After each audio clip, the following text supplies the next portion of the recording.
Hello everyone, and thank you for listening to my presentation today. Trigger warning that in this presentation I will be discussing infanticide and ableist language in the 19th century, which may be distressing. At Terry's Theatre on the 28th of April, 1893, the Independent Theatre Society staged Alan's Wife, a new play about infanticide by an anonymous author. The lead role featured Elizabeth Robbins, who not only gained critical acclaim and censure for her performance, but who also later revealed herself to be the play's co-author alongside Lady Florence Bell. In fact, Alan's Wife was their translation and adaptation of Elin Ameen's Swedish short story Befriad, or Set Free, which was published in 1891. Linguistic analysis between the original text and the translated play text indicates that Bell and Robbins made changes to depict femme du siècle women's changing conceptualization of motherhood within an English context. Likewise, the play undergoes adjustments for a Swedish context in Ameen's 1895 back translation of Alan's Wife into Swedish as Anne Molded, a mother. The translation and adaptation decisions underlying these three texts address motherhood discourses in late 19th century England and Sweden, and their different, though often related, approaches to gender essentialism, punishment nationalism, and eugenics. Since the story and plays are little known, a summary of each highlights their similarities and major diversions from each other. In Befriad, Emma lives in the rural southern town of Storfors, Sweden, and is waiting for her husband Hans to come home for dinner.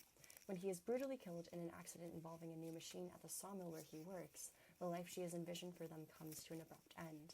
She discovers she is pregnant after his death and hopes the child will come as a message, as a living memory, she says, of his father.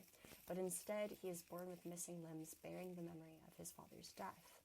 Emma questions the kind of future her child, who will not be able to work, can have in the laboring class community, and decides to take his life. Ameen briefly describes the infanticide, and then the story jumps ahead to Emma serving out a sentence in jail, at peace with her decision, yet seeking God's forgiveness. In Alan's Wife, Emma is renamed Jean and married to Alan, a factory worker in northern England, who meets the same fate as Hans. While Emma has a father in another town and lacks friends, Jean's mother and a neighbor woman frequently keep her company because everyone knows she is pregnant before the accident. After the infanticide, which is not shown on stage, Jean is put on trial in the third and final scene. She believes she has acted justly and refuses to defend herself or to speak at all in response to questioning by the warders, pastor, and her mother. Instead, she communicates a resolute acceptance of her death sentence through gestures and expressions on stage.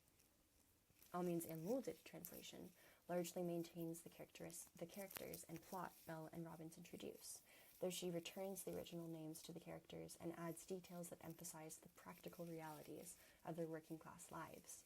Fin de siècle Sweden did not issue the death penalty for infanticide, thus Ameen changes the third act again to depict Emma at home, pleading with her neighbor and pastor and mother as well to understand her choice. Each successive text builds from the one before it, importing culturally specific depictions of working-class women's lives. The texts also defend the protagonist's infanticide, making motherhood and the support of other women more central with each successive adaptation. On the one hand, Jean is often touted as a new woman character amongst theater studies scholars because the infanticide is a powerful rejection of the gender essentialist claim that women are natural mothers. On the other hand, infanticide can also carry eugenic implications that connect it to imperialism in both England and Sweden. The socially transgressive new woman, a fin de siècle woman who is independent, physically active, intellectually adept, sexually desirous, and equal to men, held qualities that had long been true of working-class women, but which were gaining popularity among middle-class women. At the same time as the new woman was taking shape in the public imagination, Francis Galton's 1883 advocacy for eugenics and inquiries into human faculty and its development appeared. Women were encouraged to act as what Angelique Richardson terms agents of regeneration for the eugenic nationalist purpose of securing the future of the British race. Thus, the new woman's ability to choose her reproductive partner was free only so far as her children carried characteristics quote-unquote desirable to fin de siècle Britain, chiefly whiteness and non-disability. Although Anna Andes and Catherine Kelly argue that Alan's Wife has less to do with eugenic principles and instead evidences the ways in which Jean challenges women's roles in fin de siècle English society, Kirsten Shepard-Barr positions Alan's Wife as a direct response to eugenic ideas within Jean's approach to motherhood. While these critics address Befriad as the basis for Alan's Wife and engage with the translation of names and major plot points, This paper argues that Bifriald's engagement with eugenic themes is pivotal to an understanding of both Swedish culture and Bell and Robin's approach to Ellen's wife. Furthermore, the translation and production history of Anluled carries a different set of implications for Swedish motherhood and imperialism that influence the presentation and the interpretation of the play. In Bifriald, Ameen abides by a gender essentialist view of motherhood, but redefines it as both reproductive and destructive. Emma looks forward to becoming a mother and takes comfort from her grief over the loss of Hans by preparing and planning for her future with their child. The birth of baby Hans, however, begins with a traditional motherhood ideal, but ends in its reversal. She, that is Emma, shone with gladness and mother's love. Then she screamed, took on the same horrified look as at the news of her husband's death. Ameen specifies the kind of love Emma feels as moderskärlek, mother's love, a gender essentialist phrase that takes for granted that the connection between mother and child must be unique and deeply felt compared to other kinds of love. Nevertheless, her mother's love is immediately tested in the next sentence when she becomes aware of her child's disability and how it will affect his life in their sawmilling community.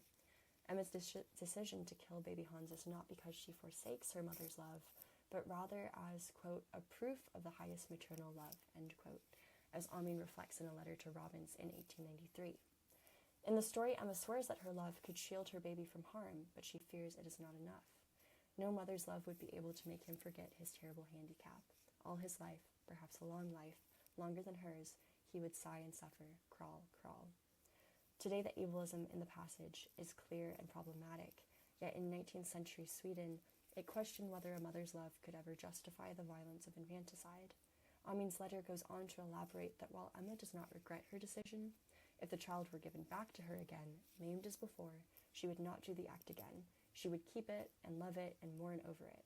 In other words, Emma would subscribe to traditional 19th century motherhood, wherein mothers are not capable of enacting violence. Although Ameen projects this hypothetical onto her character, the story she wrote and published concerns a mother whose care is lethal. Similar questions about whether women were natural mothers were being asked in England when Bell and Robbins began work on their adaptation of Bifriald, and their alterations moved the play into a specifically English context.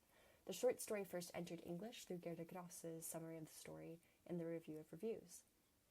As the editor of Scandinavian literature for the newspaper, Gross told Ameen in a newspaper interview for the Swedish newspaper Idun that her position required her to read through the 3 Scandinavian lands' collected newspapers and subsequently make a selection and recommendation of what could be of worth. Thus, Gross brought Bifriald to the attention of English readers because she believed it to be relevant to the social climate of the time. Robbins read the summary in the review, and after reading the story in full, set to work adapting it to the stage with Bell and the way they felt would best convey the complexity of the character to an English audience. My apologies, that is just my clock in the background. One of the major alterations the translators made was to change the setting from Storfors to within England in the industrialized north. Character names were anglicized for the new setting, Jean Craik for the protagonist Emma Olsen, for example, and Bell's literal translation of Bifriald to set free, according to Kelly, served as a working title until shortly before the play's opening, and Kelly ascribes the switch to Ellen's wife to mitigate controversy about the play's infanticide. Despite the play's unavoidable connection to the ableism and eugenics, Bell and Robin shift the focus to Jean's lack of individuality due to being seen only in relation to others.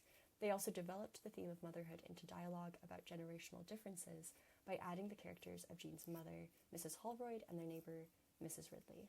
Together, they represent the old generation's viewpoint on motherhood and the new generation's anxieties around it. For example, after Jean gives birth, the older women chastise her for not taking to him immediately. What's a mother for if it's not to care for the bairn that needs it most? Yes, I suppose so. That is what's left. There'll be nothing else in my life. Nothing else. You ought to be thankful for having the child. Although eventually Jean does feel the mother's love that Emma holds in Bifriald, this dialogue reveals the shame placed on women who did not take naturally to motherhood. In Ameen's translation, Anluled, she adapts Bell's and Robin's discourse around generational motherhood to a Swedish audience by strengthening class commentary and renegotiating intergenerational communication. Whenever possible, Ameen returns equivalences from Bifriald to her translation of Ellen's wife and points to Emma's environmental conditions by adding details about her poverty through costume and set specifications. Ameen's renaming of Alan's wife to Anmulded, a mother, also shifts Emma's relationality to her child rather than her husband, as in Alan's wife. Her decision to keep the new characters Bell and Robbins added to the play, especially those of the mother, now named through Molnberg, and neighbor Alma, emphasize her preoccupation with generational motherhood. She further uses the Swedish translation to her advantage to build on Bell's and Robbins' gender commentary at a linguistic level. For example, she transposes the English word master into Swedish as lord and husband, and the almost Nietzschean overman. And while this maintains a gender disparity between Emma and Alan, who is the master referred to here, Ameen's change also separates traditional marriage, contracted by religion and property law, from Emma's ideal marriage built on principles of mutual labor and reform. Nevertheless, the greatest difference in Ameen's translation is the ending, in which she completely rewrites the last act. Instead of the modernist silences found at the end of Bell's and Robbins' English play, as Jean is sentenced to death, Ameen centers character dialogue. This choice partially originated in cultural practicalities. That is, in 19th century Sweden, infanticide was not punishable by death, but as Gabriella Nilsson and Inger Löfkrona point out, women could, in rare cases, receive time in prison. In England, as Catherine Wiley asserts, the death penalty could be issued, although this was rare by the end of the 19th century. Instead of changing Emma's sentence from death to prison time, like in the short story, Ameen completely remakes the scene into a conversation between Emma, the pastor Janna, Alma, and her mother. Emma tells them she will walk to jail herself, but first explains that during the infanticide, I knew what I was doing. I was not insane, and I am not now either. When Emma's pleas for understanding do not translate to them, she makes one last attempt, asking, "Can no one understand? Can you not understand, mother?" Although fru Molnberg denies this, she still offers to accompany Emma to prison so her mother's heart, or modershjärta, might persuade the jailers to commute her daughter's sentence. While in Befriad, Emma ultimately finds consolation in God, Ameen builds upon Bell's and Robin's depiction of mothers to equate motherhood with omnipotence. In the final tableau before the curtain, Emma kneels at her mother's feet, bowing her head, while fru Molnberg places her hands over her as if in blessing. Through the religious imagery Bell and Robbins mostly avoid in their play, Ameen accomplishes a reconciliation between mother and daughter in her own. Although in Molded's translation, Ray familiarizes Swedish readers with the text by undoing the estranging and renaming undertaken in the English text, the play's production history contributes to concerns around nationalistic community and contact with the other, which Sherry Simon names in her scholarship on gender and translation. Molded premiered 23rd of September 1895 at Åbo Teater through the Svenska Inhemska Teatern, or Swedish Domestic Theatre, an independent theatre company operating in Åbo, or Turku, Finland. The double city name alludes to Sweden's 600-year imperial history in Finland, which had only recently come under Russian control in the early 19th century. As Carmela Bilinki explains, language participated in national ideologies and was an exceedingly complicated and emotional topic. The national movement that developed over the course of the 1800s saw the separation between Finns and Swedes in Finland as a purely social problem. But the mixed languages and family backgrounds of residents were inseparable. Many Swedes continued to live in Turku, and the Svenska Inhemska Teatern was a company created to provide performance opportunities in Swedish. Molded appeared in a period of Swedish history with a high state interest that as many children as possible survived due to population decrease and to supply a future army, according to Nilsson and Löfkrona. Although Sweden had lost Finland in the early 19th century, it regained some of their population numbers by taking control of Norway in 1814. Molded and Befriad bear traits related to eugenic concepts that cannot be distanced from Swedish imperialism, and at the same time they constitute a counter-narrative towards the very motherhood promoted by the empire. Befriad, Alan's wife, and Molded all represent late 19th century reproductive ideals in England and Sweden, juxtaposed with transitional modernist motherhood.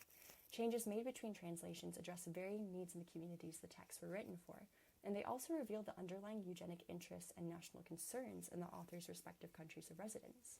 While Ameen's two texts are less concerned about the social repercussions of the main character's act and more interested in her personal reckoning, Bell's and Robbins' play is most interested in social perceptions and generational divides. All three works, however, reflect an international exchange nourished by a desire to portray the multidimensionality of women and to promote their rights in the fin de siècle. Ultimately, Ameen, Bell, and Robbins decenter the patriarchal concept of translation as the reproduction of an authorized text in favor of releasing their own creative productions. Thank you for listening. And here am I recited.